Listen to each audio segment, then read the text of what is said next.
The year was 1991. Nintendo controlled 90% of the gaming market. In one moment at a Chicago trade show, they turned a partner into a competitor. Within 5 years, that competitor dominated the industry, while Nintendo fell to second place. This is the PlayStation story. To understand what happens next, you need to know how powerful Nintendo was. In the late 1980s, Nintendo ruled gaming like no company before. The NES is in over 30 million American homes. In Japan, it's even bigger. Nintendo doesn't just lead the industry, they are the industry. Untouchable, unbeatable. Everyone else fights for scraps.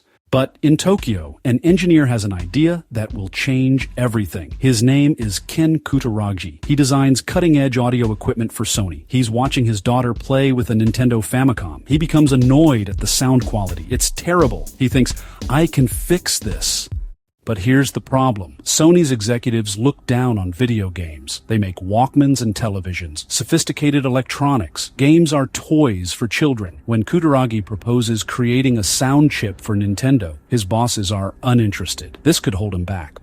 Kutaragi takes the risk anyway. He works in secret nights and weekends, developing the SPC700 sound chip. But one man inside Sony believes in him, Sony's president, Norio Oga. The gamble works. Nintendo is impressed. The SPC700 chip makes the Super Nintendo sound incredible. Sony has proven itself. Kutaragi has a foot in the door, but he wants more. He pitches a bigger idea. What if Sony and Nintendo built a CD-ROM add-on for the Super Nintendo?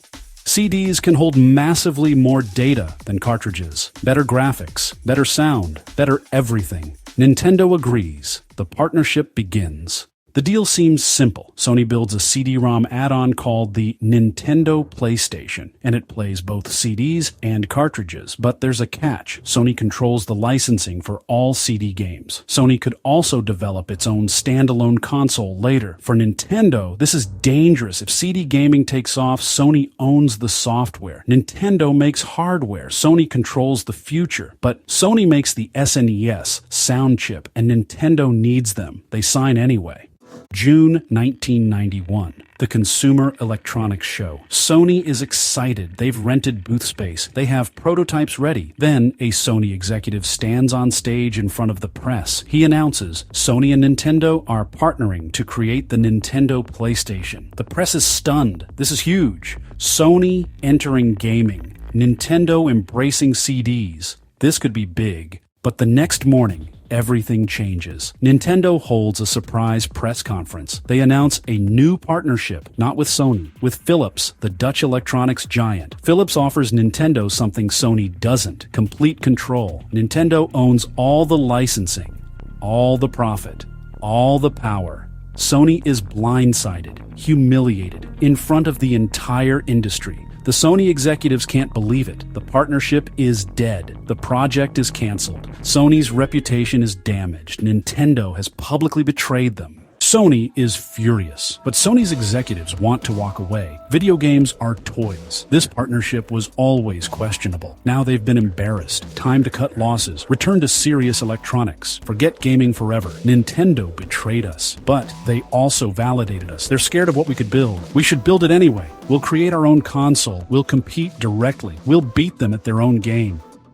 Sony's president gives Kutaragi his blessing, but most of Sony still opposes this. So the team moves to Sony Music, a separate division. There, they work in secret. The project codename, PSX, PlayStation X. The X reminds them of Nintendo's betrayal. It fuels their determination. They're not building a toy, they're building the future of gaming. 32-bit technology, real-time 3D graphics that rival workstations costing thousands. CD-ROM giving developers massive storage. Easy development tools, so game creators actually want to work with them. Everything Nintendo isn't. December 3rd, 1994. Sony launches the PlayStation in Japan. It's not marketed as a toy. It's positioned as entertainment for teenagers and adults. The console is sold in major electronics stores, not just toy stores. The design is sleek, gray, sophisticated. The games are different too.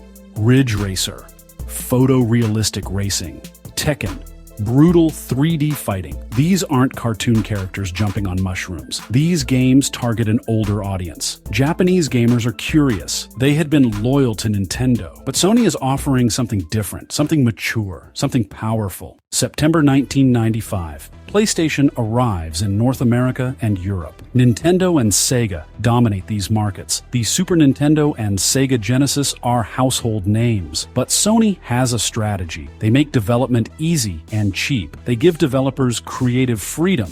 Then comes a devastating blow.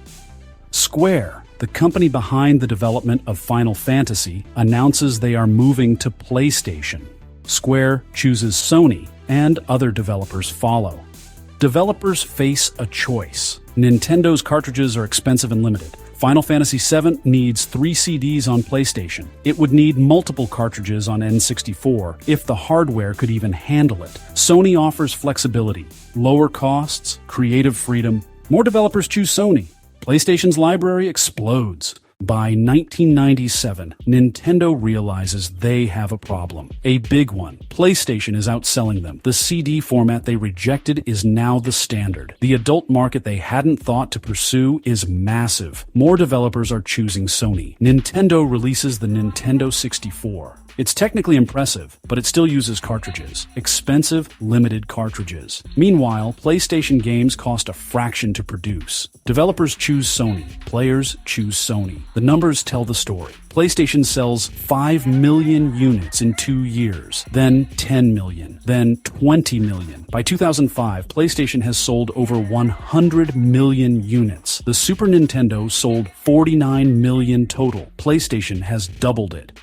Sony doesn't stop. PlayStation 2 launches in 2000. It becomes the best-selling console ever, 155 million units. PlayStation 3 struggles initially but recovers. PlayStation 4 dominates its generation, 117 million units. And today, the PlayStation 5 continues the legacy with over 84 million units sold. 30 years after that betrayal in Chicago, Sony has sold nearly 600 million PlayStation consoles total. Nintendo is still hugely successful. The Switch became their second best-selling console ever, with over 150 million units. But they never regained the dominance they had before they betrayed Sony. That 90% market share, gone forever. Sony proved there was room for multiple giants. The takeaway: in 1991, Nintendo chose control over partnership. They wanted all the licensing, all the power. What's more, Nintendo never thought Sony would take the risk of competing with them. What they got was a competitor that gave people something fresh. Ken Kutaragi, the engineer with an idea, became one of the most influential people in entertainment. Time magazine called him the Gutenberg of video games. Sony transformed gaming from a hobby for kids into something everyone can enjoy. They proved video games could tell different stories, showcase incredible technology, and reach billions. That moment in 1991 didn't just create a console. It birthed an empire. Sometimes your biggest competitor is born from the partner you underestimate.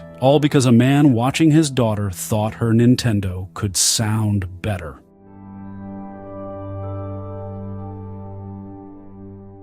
Thank you for watching. For more deep dives into inspiring innovations, please subscribe to Tech Origins HQ.